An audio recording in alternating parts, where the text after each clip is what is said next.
back to my kitchen. Today I'm going to be preparing beef chuck riblets. I'm actually going to place it in my slow cooker and let it cook for several hours. What I'm going to do is wash my riblets, bring you guys back when I get ready to season it, and I'll show you exactly how to do that. So stay tuned in. I hope you guys are having an amazing day. I'll see you back in a moment. Hey guys, we're back. So now here I have my riblets. They've been washed already. I've patted them dry with the paper towel. And now the next step I want to do is I want to put just a little olive oil on both sides. That way when I put my seasoning on it, the seasonings will stick to it. So just dash it with a little olive oil on both sides. You can actually dash it and just rub it in real good. This will help the seasoning stick to the ribs.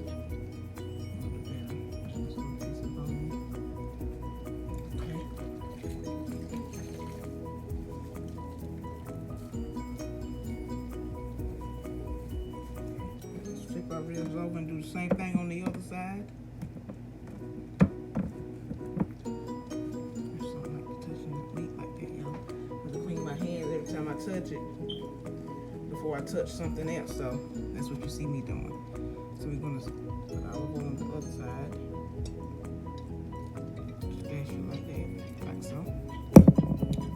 Rub it in.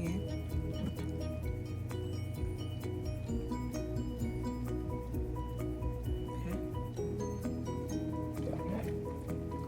This is my Crock dishwater, as I told you guys I always have whenever you're cooking. Just for purposes like this here. So okay, so I have my hands clean, and now I can move on to touch something else on. Okay, the next step I'm going to try, I've never tried this, but I said I was going to try it today. It's liquid smoke. So I'm going to dash just a little bit of this because I don't know exactly how it's going to do. It's supposed to give you that smoke taste. So I'm just going to dash just a little bit of it because I don't know if we're going to like it. Just a little bit.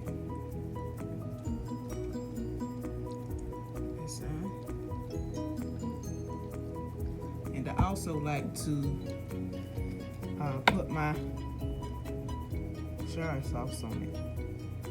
That's just a little bit of that on it. And we're going to do this on both sides. And then here I have onion powder. Season that really good.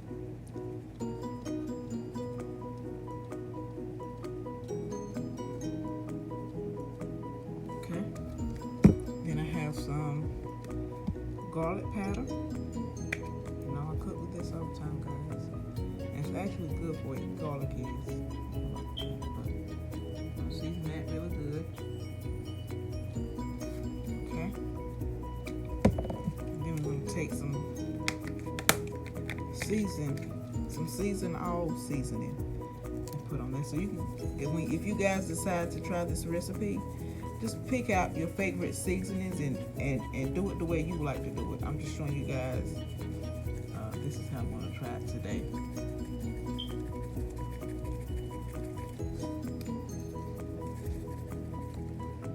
Really sprinkle this because only a little bit is coming out. It's not much, probably looks like I'm putting a lot, but you can see there's not that much coming out of here, so you're gonna have to shake it, shake, shake. So before I flip this over, I don't want this Worcestershire sauce to come off, so I'm going to rub it in with the olive oil, the liquid smoke.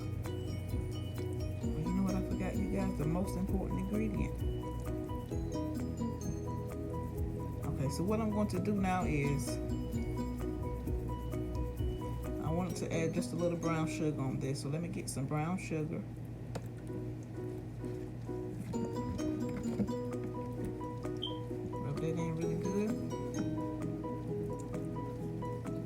And I've never did this inside of a slow cooker, but I just know that it'll still be good whether you do it in the oven, on the grill, on the crock pot. So it's kind of early in the day, so that's why I decided to do this in the crock pot. That way I can slow cook it. Everything will be nice and tender and seasoned well. So let me get some brown sugar. And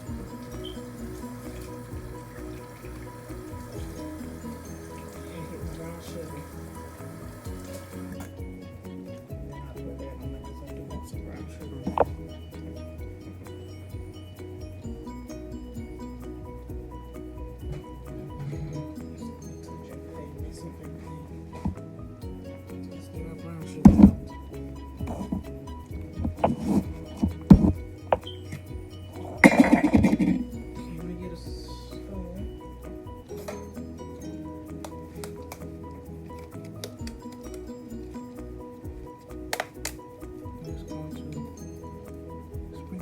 Brown sugar on each one of them. And this actually helps tenderize it as well. It's giving it a good flavor. Okay, so let's rub that in. Got our brown sugar, got good seasoning on here.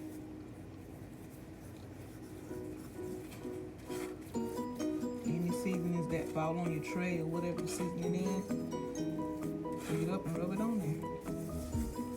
You want to get it seasoned really good. Okay, so let's flip these ribs over. And let's do the same thing on the other side. And I'll bring you guys back when I get ready to do the next step. Stay tuned in. Back. So I have my riblets seasoned on both sides. And the next step I'm going to do is I have my crock pot here. What I'm going to do now is I'm going to put just a little bit of beef broth at the bottom. And a little bit of beef broth that I have here that I didn't use last time I used this, and I just saved it. Stir it up a little bit. Okay, and we're going to pour this in the bottom of, not all of it, just a little bit, because what I want to do now is I'm going to pour in just a little bit of barbecue sauce. I just don't want it to stick it because it's going to cook for like 6 hours, maybe anywhere from 5 to 6 hours, just depends. And I'm going to pour just a little barbecue sauce in the bottom. Okay.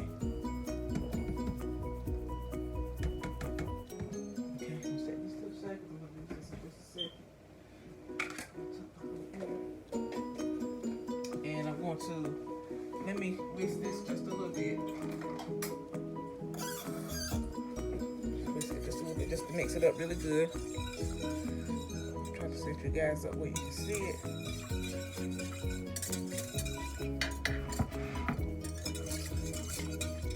Whisk it up. So this is beef broth and barbecue sauce at the bottom. Okay.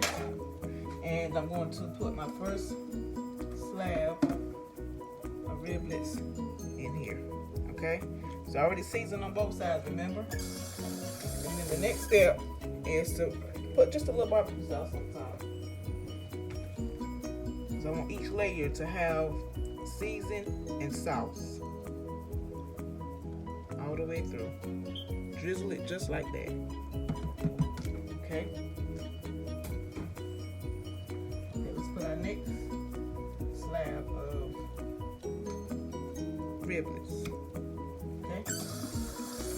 Remember, I just have to clean my hands before I start touching anything because I don't want all this stuff to be messy. I like a clean cook. Yeah, I'm back. I had a phone call with you guys. So I showed you when I put the first layer in, I put beef broth and barbecue sauce at the bottom. And then I put a layer of ribs and sauce. So I just put my second layer of ribs in. And I'm going to add sauce on top of this one. Just like so, all over, just drizzle it, just like that. Okay, and then we're gonna do the last slab of riblets on top of this. And I've kind of got it going in opposite ways. That way, that it'll fit in there a little better. Okay, so we got our last slab in, and we're gonna put sauce on top of that. drizzle it.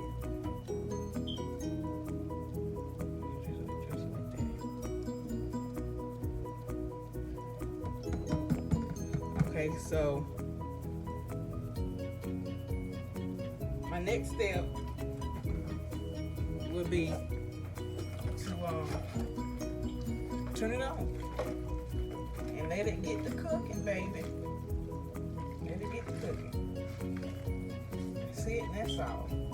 So I think what I'm going to do for the first couple of hours is cook it on high.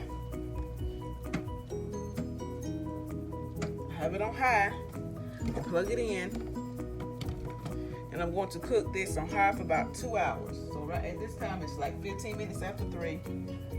Put the lid on it,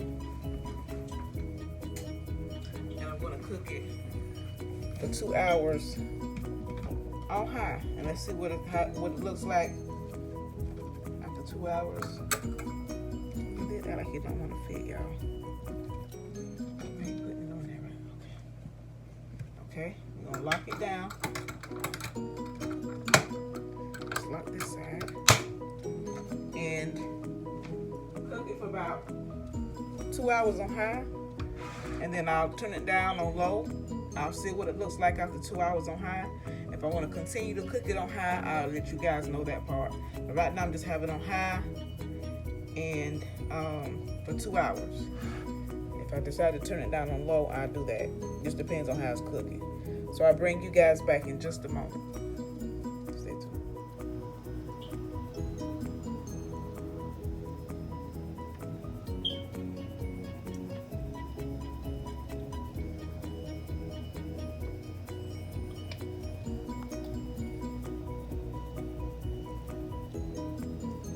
Okay, you guys, and I'm back. And here I just wanted to show you that here I have 2 ham hocks.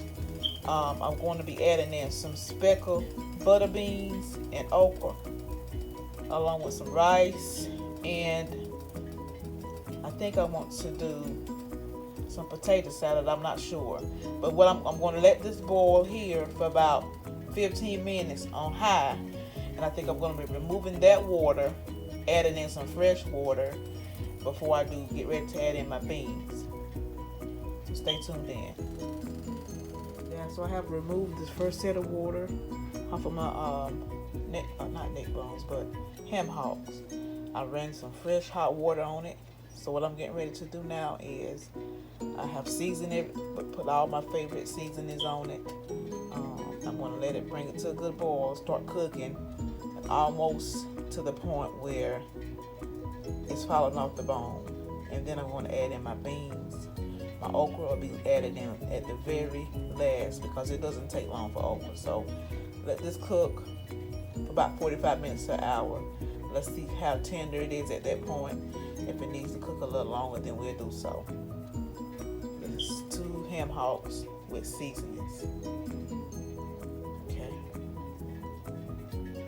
Bring it back. 2 hours. My timer just went off. So let me show you what it looks like. Let me unlock it.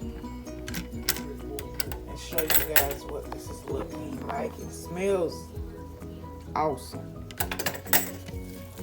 Ooh, look at that, y'all. Let me get a fork and test them out and see how tender they've got. Man, they're not quite tender enough, so we got a few more hours. But don't that look good? You can see how it's pulling away from the bone, which means that it is cooking very nicely. So that brown sugar, the seasoning in here. So what I'm going to do now is I'm going to take what's on the bottom and put it on top.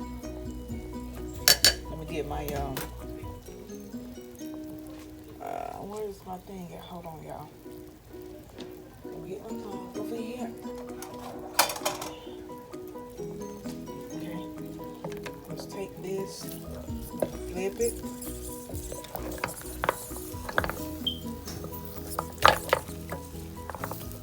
I'm going to take this here, if I can get it, and flip it.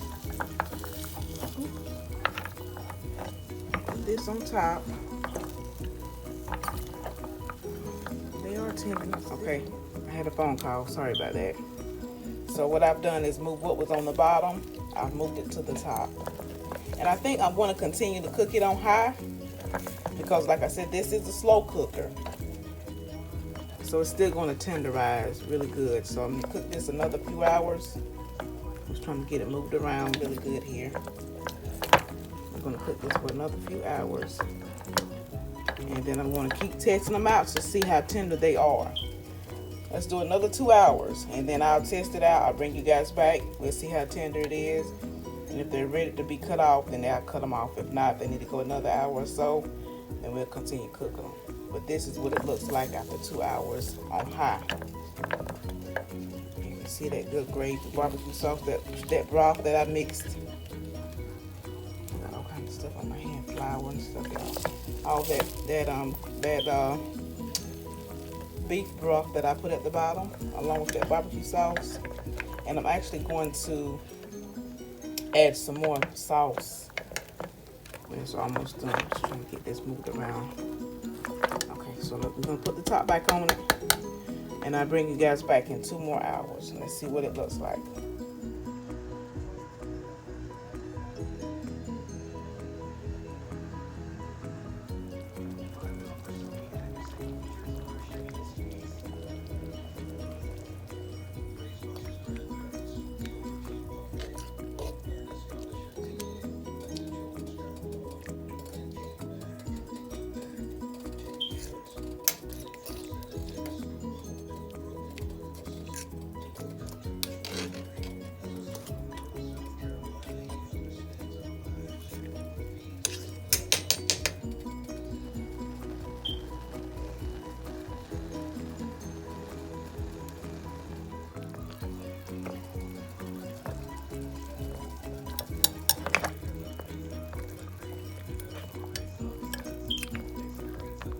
All off the bone, y'all. That's what I was looking for. Yeah. It's falling off the bone. That's what you want. This is the 2 hours, or a total of 4 hours that I've cooked this. So what I'm about to do now is just pour a little more barbecue sauce on top of it. And then it'll be it.